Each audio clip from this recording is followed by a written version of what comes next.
Hello everyone and welcome to my Bachelor Nation official channel. I hope everyone is having a wonderful day. Before we begin, please hit the subscribe button and gives this video a thumbs up. Thurston was diagnosed with breast cancer in February. Things have changed quickly since then, especially her romantic status with Jeff. The former Bachelorette star became engaged to the comedian in the summer of 2024. They chose to elope in March 2025, immediately after her awful diagnosis. Thurston was originally set to begin chemotherapy last month. However, a last-minute test result revealed that her cancer is less aggressive and may not need chemo at all. Instead, she takes a combination of oral pills and a monthly hormone-blocking injection. However, she still requires surgery to remove the mass from her breast. The former reality star also intends to undergo a full mastectomy and breast reconstruction. She explained that she is not yet undergoing breast cancer surgery. Continue reading to learn why she's putting it off. Her first biopsies were performed in California. But she relocated to New York around the time she was diagnosed with breast cancer and switched medical teams. The medical team in New York repeated the tests and discovered that the initial result was incorrect, and the cancer had progressed to Thurston's liver. In a new article on the Booby broadcast, she disclosed that she met with a liver oncologist. The oncologist made it plain that the liver cancer should be treated first. She added that she spoke with her Columbia team about having histotripsy, a non-invasive method of eliminating cancer cells with ultrasound waves. However, Columbia doctors did not think she was a good candidate because the liver nodes were close to her ribs.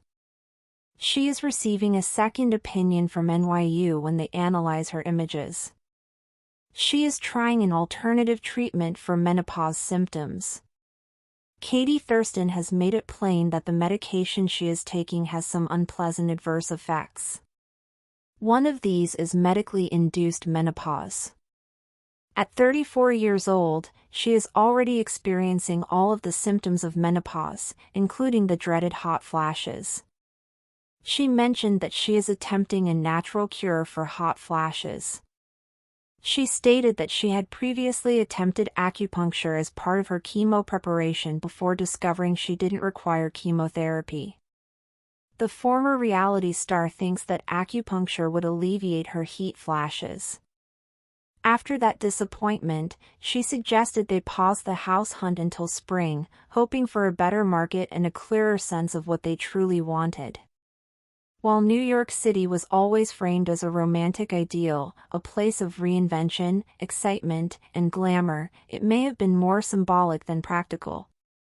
For a couple navigating new love in their 60s, juggling obligations in multiple states, careers, media opportunities, and family commitments, the appeal of simplicity might have finally won out.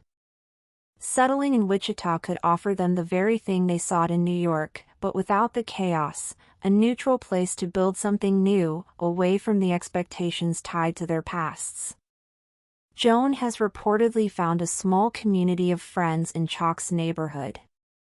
She's been volunteering with local charities and even hinted on a podcast that she's grown to appreciate the slower pace of Midwest life. While some fans interpret that as a sign she's giving up too much, others see it as a mature compromise, a woman adjusting not because she has to, but because she wants to.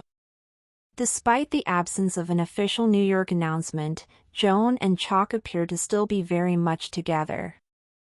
They continue to make joint appearances, share affectionate comments on each other's social media, and appear deeply connected. They've said little about wedding plans, though whispers suggest a late 2025 or early 2026 ceremony, likely small and intimate. For now, it seems their energy is focused on cultivating a real life together, one not filtered through the lens of reality television. Whether that life includes a penthouse in Manhattan or a cozy home in Wichita may no longer matter. It's easy to become fixated on the dreams of others, especially when those dreams are broadcast to millions. But Joan and Chalk's story reminds us that real relationships are built in quiet choices, private conversations, and unseen sacrifices. If they've decided to trade the skyline of Manhattan for the skies of Kansas, it may simply mean they've chosen what works for them over what looks best to everyone else. Their love story began in the limelight, but its next chapter is being written in real time, perhaps not on Fifth Avenue, but in a place that feels like home. And that, in the end, might be the most romantic ending of all. During the After the Final Rose special, Grant and Juliana sat side by side, addressing the rumors. Juliana revealed that although she had accepted his proposal, she had sensed his hesitation.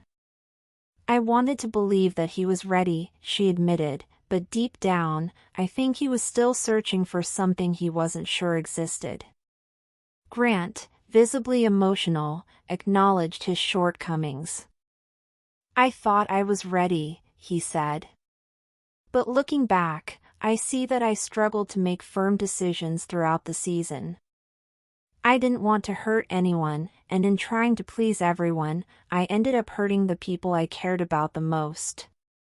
The special ended on a bittersweet note, with Grant promising to take time to reflect on his journey and grow from the experience. Meanwhile, Juliana expressed optimism about the future, hinting that while her time with Grant had come to an end, she remained open to love. Grant Ellis's season of The Bachelor will be remembered as one filled with excitement, drama, and a central question: was he ever truly ready for love? While he may not have found lasting romance, his journey served as a reminder that love requires not just passion and adventure, but also the willingness to commit wholeheartedly. Whether or not Grant eventually finds his happily ever after remains to be seen. While he claims to have made significant connections, going so far as to tell Lisha he loved her during their fantasy suite date, there's reason to believe he regretted that admission. His actions do not reflect those of someone genuinely in love. Instead, it appears that Grant is using the show as a stepping stone to fame rather than as a means to find a life partner. Throughout the season, Grant has allowed drama to overshadow genuine relationships.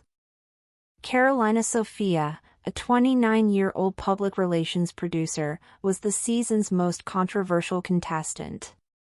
From the moment she appeared, she made everything about herself, stirring drama at every opportunity.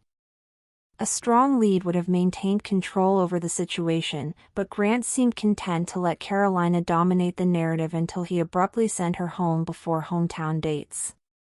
The inconsistency raises questions about his decision-making and whether he was genuinely trying to find love or simply ensuring a dramatic season that would boost ratings and his personal brand.